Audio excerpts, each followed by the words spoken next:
ஒரு சின்ன கட்டிங் தான்னு பல பேர் மதுவை குடிப்பாங்க. அதுக்கப்புறம் தலைவலி மாத்திரை, தூக்க மாத்திரை, ஆன்டிபயோட்டிக்ஸ் மற்றும் ஆன்சைட்டி மருந்துகள் எடுத்துக்கிட்டாலும் பெருசா யோசிக்க மாட்டாங்க. இதுல என்ன பிரச்சனை வந்துற போது அப்படிங்கறத தான் நினைப்பாங்க. ஆனால் சில மருந்துகளுடன் மது சேரும் பொழுது உடலுக்குள் மிக ஆபத்தான விளைவுகள் ஏற்படலாம். சில சேர்க்கைகள் கல்லீரலுக்கு சேதத்தை ஏற்படுத்தும். சில சேர்க்கைகள் மூச்சு விடுற அந்த ப்ராசஸை மெதுவாக்கும். அண்ட் இன்னும் சில சேர்க்கைகள் அன்கான்ஷியஸ் வரை கொண்டு போகும். மோசமான விஷயம் என்னன்னா இந்த ஆபத்தை பற்றி பல பேருக்கு தெரியாது.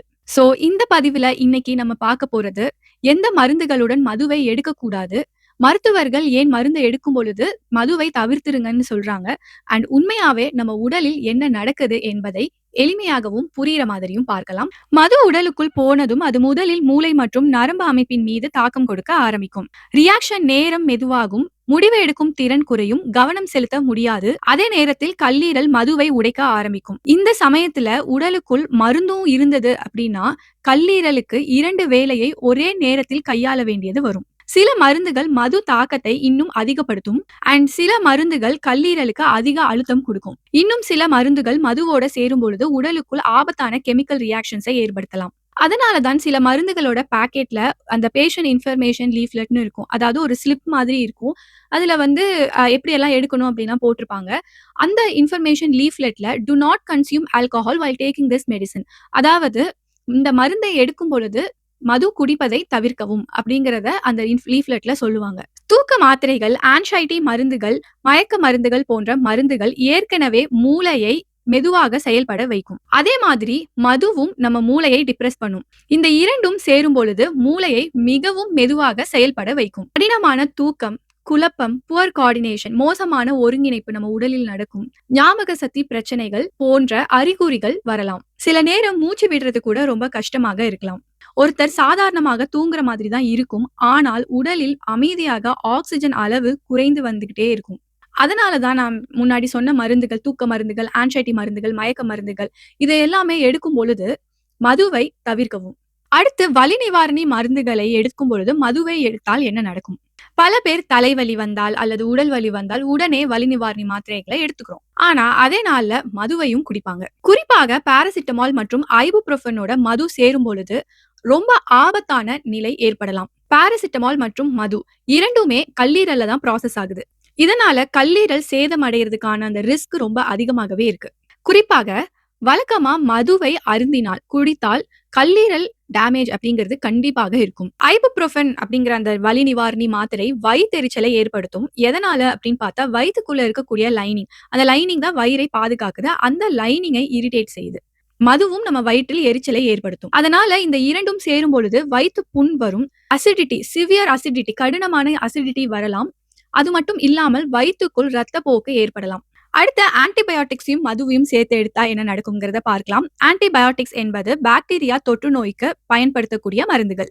ஆன்டிபயோட்டிக்ஸ் எடுத்தா மது குடிக்க கூடாதான்னு பல பேருக்குள்ள சந்தேகம் இருக்கிறது. எல்லா ஆன்டிபயோட்டிக்ஸையும் மதுவோட சேர்க்கும் பொழுது ஒரே அளவான ஆபத்து இருக்கும் அப்படிங்கறத சொல்ல முடியாது.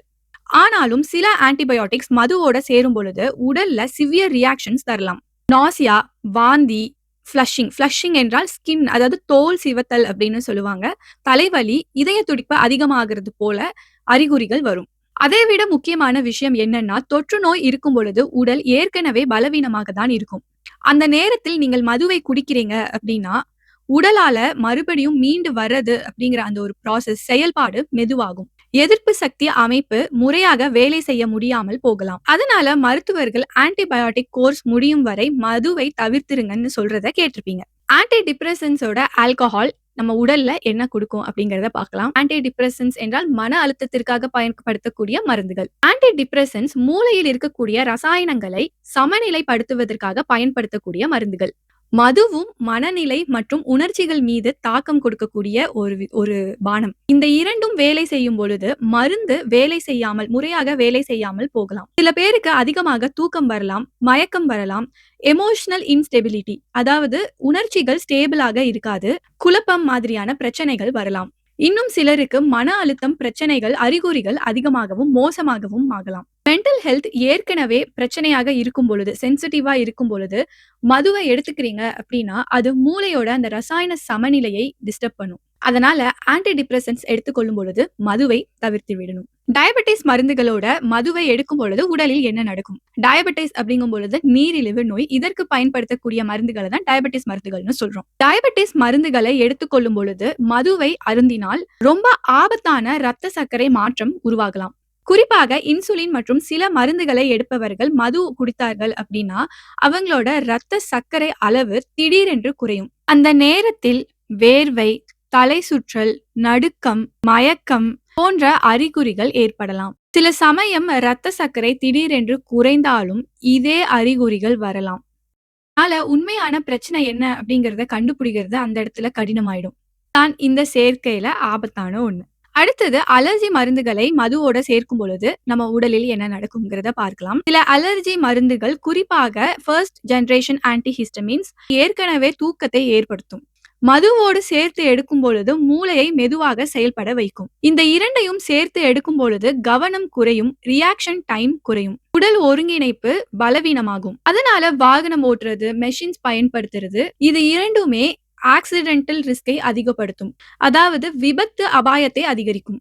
ஒரு சின்ன பெக் தான் அப்படின்னு நினைக்கிறது நம்ம உடல்ல சீரியஸான ஒரு ரியாக்ஷன், அதாவது நம்மளால கணிக்க முடியாத ஒரு ரியாக்ஷன்ஸை ஏற்படுத்தும். எனக்கு தான் ஒன்னும் ஆகலையே அப்படிங்கிற ஒரு ஆபத்தான எண்ணம் இருப்பதே தவறான விஷயம். பல பேர் போன தடவை நான் மிக்ஸ் பண்ணி தாங்க சாப்பிட்டேன், மதுவும் குடிச்சேன், ஆன்டி டிப்ரெசன் மருந்தையும் எடுத்துக்கிட்டேன், ஆனா எனக்கு எதுவுமே ஆகலையே அப்படிங்கிற அந்த ஒரு எண்ணம் ஆபத்தான ஒண்ணு.